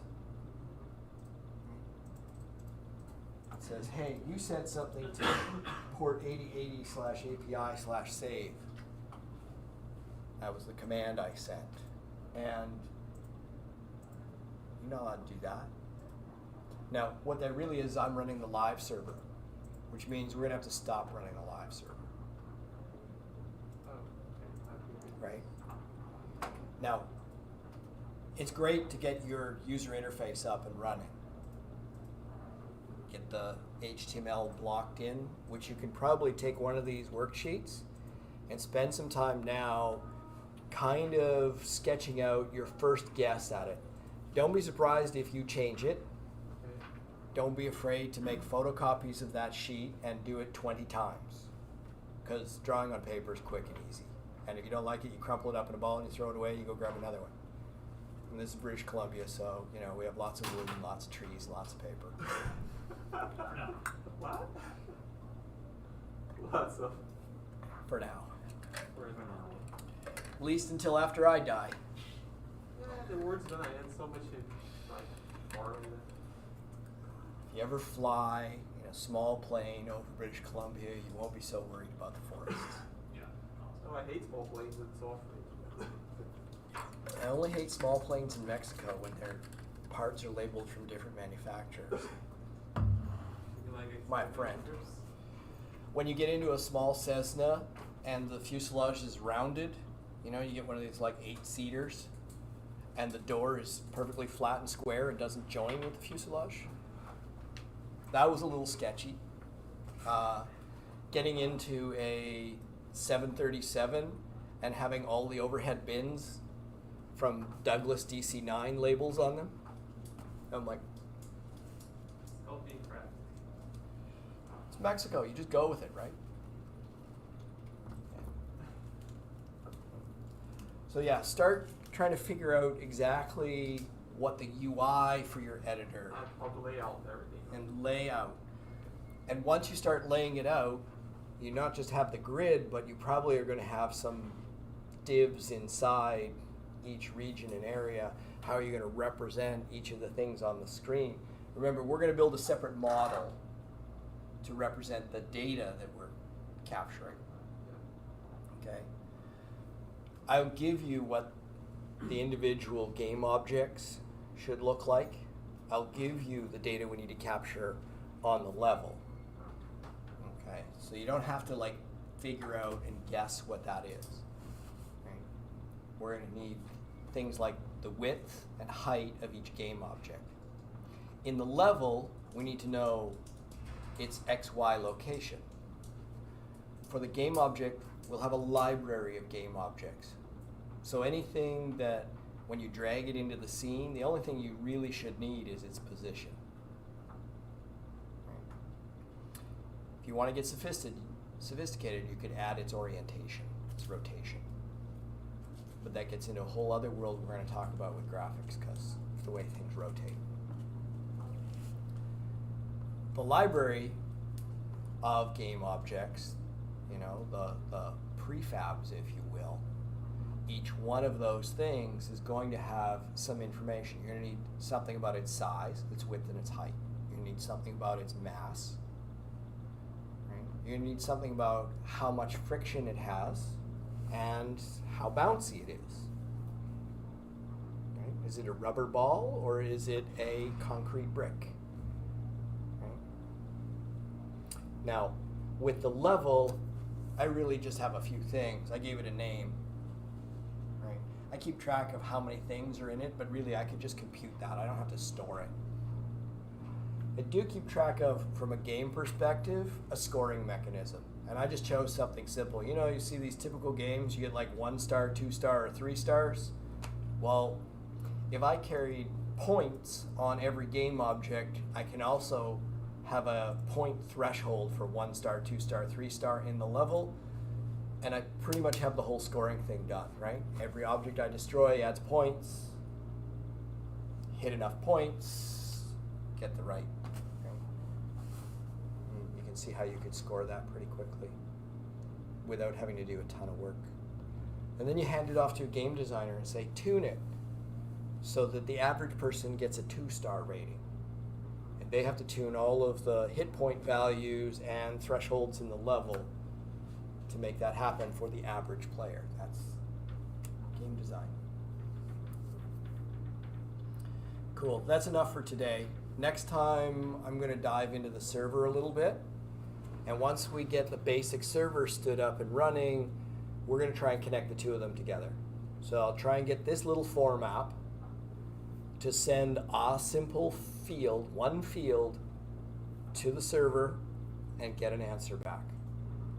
Because when we're building this kind of stuff, if you get one round trip, well, that's 90% of the problem. The only other thing you have to do after that is add more fields on both sides. That should be pretty easy once you've got the communication working. And then you get to figure out stuff like, when you look here, at some point, you've got to be able to create new game objects. and fill in their static data. Right? You probably need to be able to create new levels. I only have a save level thing. Okay. I've got a level name, but mine's a pull down. Doesn't have any. Just the one in it. But how do I add a new name? That's not something I can type in. So I need to do the, when I choose a different button down here called new level, I need to pop up a dialog, fill in this stuff, choose a new background, make sure this one gets saved, or at least that the user gets a little pop-up that says, hey, do you want to save this one, or is it okay to just trash it and load the new level? So all of those kind of nuances of building an app, that's what we call that 80-20 rule. 20% of the work, basic editor, save stuff to the server, load stuff back from the server. And then the 80% of the work, which is all of the little things that go with it to make it a functional editor. And the trick here, you're going to need a functional editor to build the game. So if you build a crappy editor, you get to work with a crappy editor while you build your game. If you build a really cool, good editor, you get a really easy editor to work with your game. What do you mean by trash? Like it has good validation. I mean, like it doesn't work very well, or it doesn't let you manipulate something that you're going to need to manipulate. You find when you're building these things, and it's like, oh, like in this one, I can put that there, right? What's going to happen at runtime? I'm not sure either, right? But what if my editor were smart enough to know that that overlaps with something, and it were to, when I drop it there, pop and land there? Now I'm not going to have problems when I build the game, right? What if my editor here doesn't have any birds to free, and it doesn't have the cannon placement? So if I were to build my game based on this, I'm going into CSS and tweaking pixel numbers to place the cannon? That seems kind of tedious. Is the cannon goes in the editor because it's like always in the same place? It doesn't have to, but sure makes life easier. If I can just place it where I want it with the old drag and drop thing, push the save button, go over to my game, which is, just running in another tab, and load it up.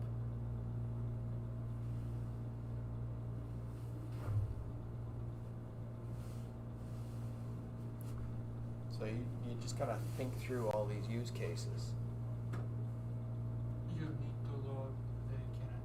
It can be always there. It could be always there. It could be always in one fixed location. And you could build that right into your editor too. You could literally just always put the cannon in the same spot.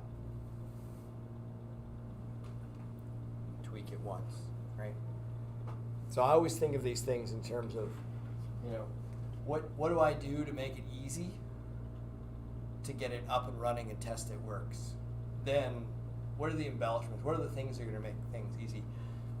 I can tell you for the most part, what I see happen is you make some assumptions about your editor and you build your editor, and your editor will work. And then you'll start building the game and you're like, I'm getting really tired of going to this file to hand edit this thing, and it would take me 15 minutes to add that functionality to the editor. And so you end up going back and touching the editor again.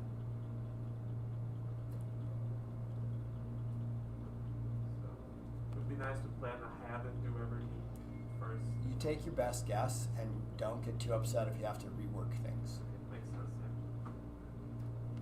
Because inevitably, this is kind of the beauty and the pain of game development. Right? There's very few other types of software you'll build where you get that instant feedback on the screen right away of what works and what doesn't. But the downside of that is when something doesn't work, you got to be prepared to go back and change some of your assumptions.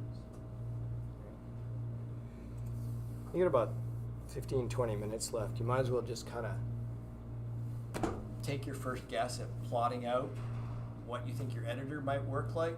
If you think you got a reasonable guess, I would go create a new folder called Level Editor and start putting the HTML and CSS together, because we know that's the most time-consuming part. So the more of that you can get done early, the more time you'll get to spend on the JavaScript side of things. And the JavaScript side of things is going to have its own level of headaches.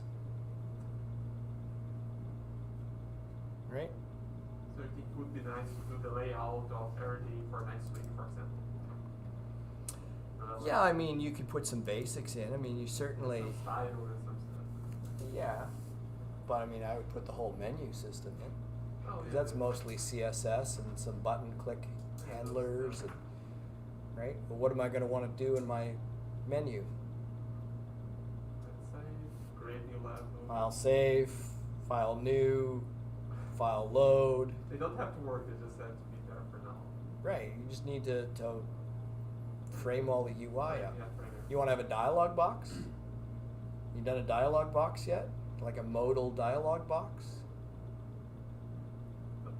Right? So, you know, you've got this kind of, I want to pop a dialog box, so what do I got to do? Well, I got to unhide a div like this, and that div covers everything, right? Except for the dialog box div.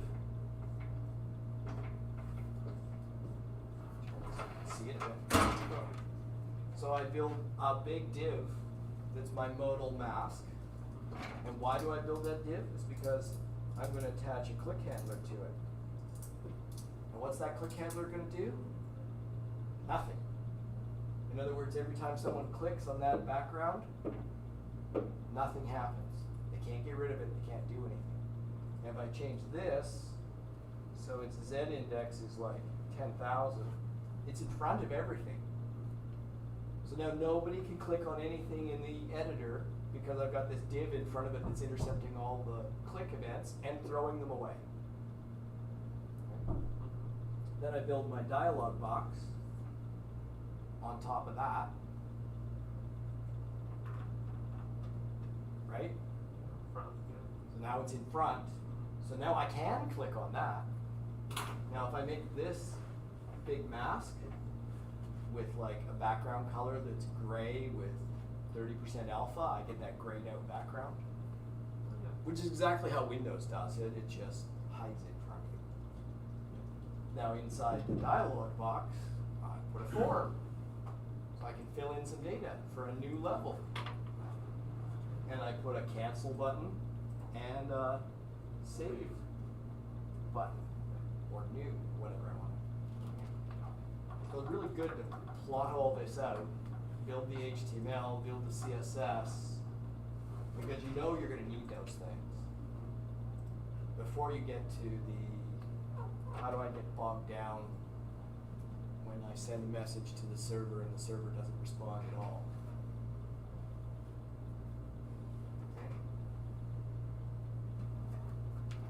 I mean, you can leave it all to the end. Yeah, that seems like a nice. Has that worked out for everyone so far?